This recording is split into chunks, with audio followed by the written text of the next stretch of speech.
This is part 2 of chapter number 39। इसके अंदर हमने पढ़नी है पल्मोनरी सर्कुलेशन के प्रेशर्स एंड वॉल्यूम्स। अच्छा, अब ये सारे लिखे हुए हैं प्रेशर्स और एंड पे आते हैं वॉल्यूम्स। अच्छा, अब जो पल्मोनरी सर्कुलेशन है, जिस तरह कि हमने पहले डिस्कस किया, ब्लड पहले आता है जी राइट एट्रियम में, फिर राइट एट्रियम से राइट वेंट्रिकल में चला जाएगा।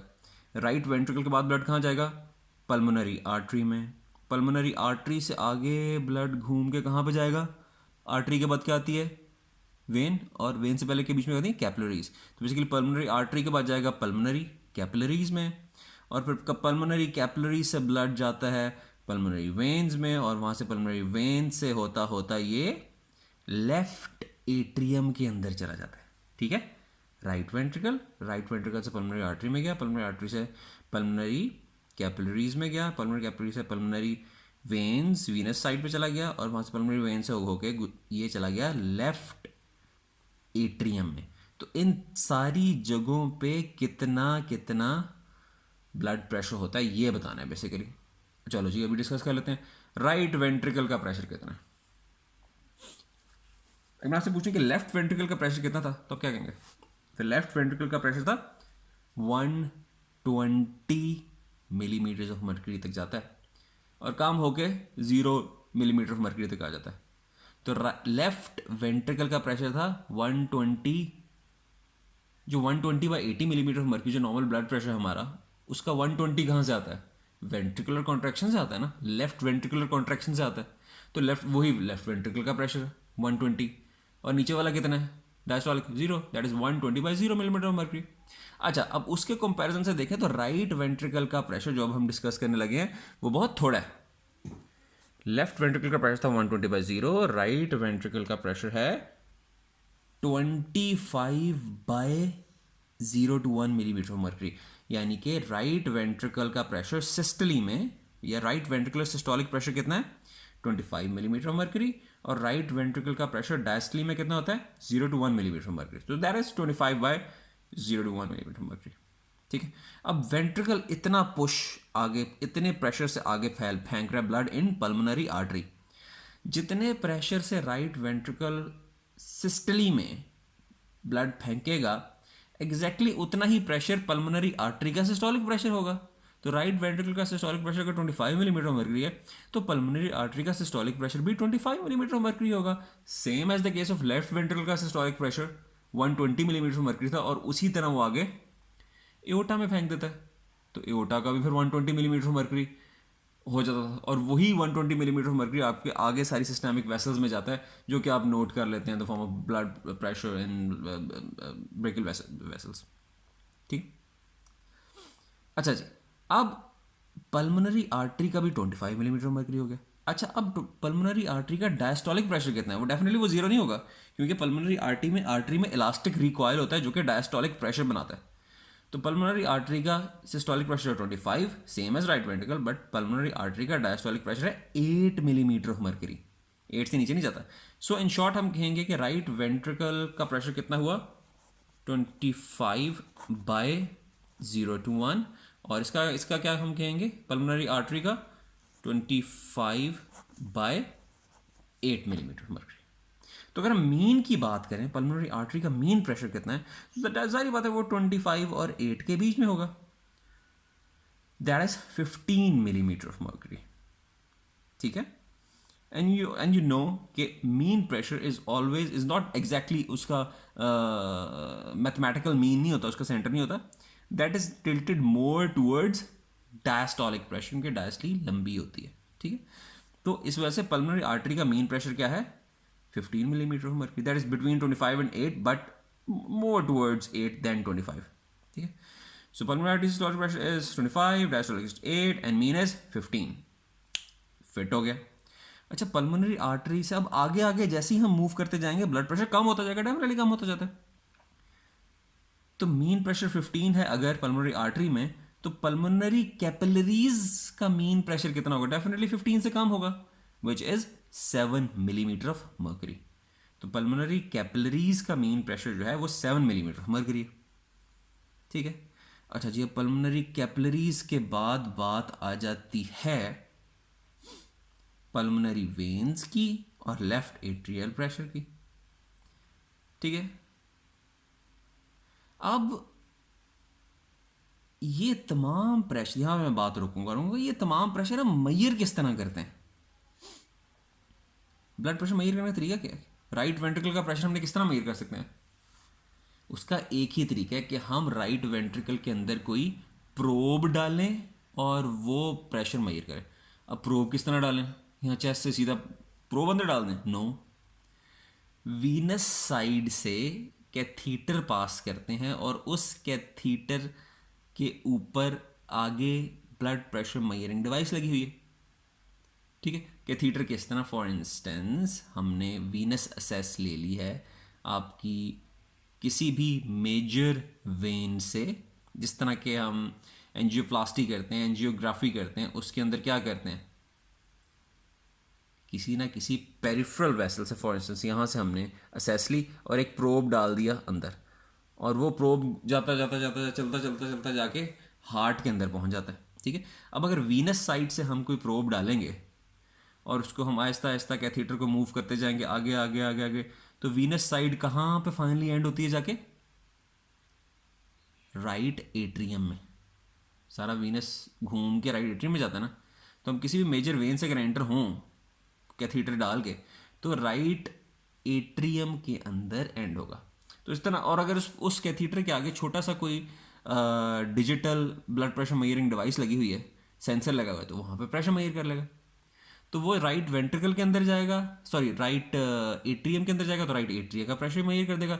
राइट एट्रियम के बाद अगर हम उस प्रोब को और मज़ीद आगे मूव करें, वो प्रोब आगे चला जाएगा राइट वेंट्रिकल के अंदर, तो राइट वेंट्रिकल का प्रेशर भी मेजर कर लेगा। वहाँ से हम उस प्रोब को और आगे मूव करेंगे, तो आगे क्या आती है राइट वेंट्रिकल से आगे? पल्मोनरी आर्टरी, पल्मोनरी आर्टरी का प्रेशर भी वो प्रोब मेजर कर लेगा। ठीक है, करते करते करते करते आगे जाके हम कैपिलरीज तक पहुँच जाते हैं, तो कैपिलरी का प्रेशर भी वो मेजर करेगा। अब क्या वो इतना छोटू सा प्रोब है, वो कैपिलरीज से भी क्या गुजर जाएगा? नो, वो कैपिलरीज तक गुजर नहीं जाता। फाइनली जाके, जिस तरह की ये प्रोब है, ये बड़ी वैसे करते करते आगे चला गया, फिर और छोटी हो गया और आगे चला, करते करते एक ऐसा पॉइंट जाता है कि जहाँ पे वो प्रोब बिल्कुल फंस जाता है, उससे आगे मूव नहीं कर सकता। तो जिस जगह पे जाके कैपिलरीज में वो फंसता है ना, उस जगह पे वो एक फाइनल प्रेशर नोट कर लेता है और कहता है कि मैं इससे आगे मूव नहीं कर सकता। यानी कि पल्मोनरी कैपिलरीज तक तो हम पहुंच जाते हैं, आगे पल्मोनरी जो वेन है उसका प्रेशर हम इस तरह प्रोब से ही नहीं मेजर कर सकते, और उस प्रोब को हम लेफ्ट एट्रियम के अंदर घुसा के, वहाँ से कैपिलरीज को क्रॉस करके लेफ्ट एट्रियम के अंदर घुसा के हम लेफ्ट एट्रियम का प्रेशर नहीं मेजर कर सकते उस प्रोब से, जो कि एक बेसिक मेथड है सारा कुछ मेजर करने का इन सारे प्रेशर को। तो फाइनली वो जो प्रोब है ना, वो जाके फंस जाएगा किसी छोटी सी कैपिलरी के अंदर। अच्छा, और उसका फाइनल वो प्रेशर नोट कर लेगा, इससे आगे वो पास नहीं कर सकता। ठीक है, जैसे ये छोटी सी कैपिलरी यहाँ आया और ये यहाँ पे आके ये प्रोब यहाँ पे यूँ फंस गया। ठीक है, तो अब या यूँ आप देख लें, इस एंगल से आपको नजर आएगा, तो यहाँ पे आके यूँ फंस गया। तो इस जगह जो प्रेशर नोट करेगा ना फाइनली कैपिलरीज में, उसे हम कहते हैं पल्मोनरी कैपिलरी वेज प्रेशर। ये एक वेज सी बनी हुई है ना, ठीक है, और ये जाके इसमें अगर यहाँ पे फंस गया है, तो इस जगह का ये प्रेशर नोट कर लेगा फाइनल कैपिलरी का। इसे कहेंगे पल्मोनरी कैपिलरी वेज प्रेशर। तो पल्मोनरी जैनर में कहा था कि पल्मोनरी कैपिलरीज में मीन प्रेशर 7 मिलीमीटर मरकरी, तो फाइनली जहाँ जाके वो फंस जाता है उसे हम कहेंगे पल्मोनरी कैपिलरी वेज प्रेशर। तो वो पल्मोनरी कैपिलरी वेज प्रेशर होता है 5 मिलीमीटर ऑफ मरकरी। चलें जी, ज़बरदस्त होगी बात। तो अब हमने कहा कि आगे आगे जैसे हम मूव करते रहते हैं तो प्रेशर कम होता रहता है।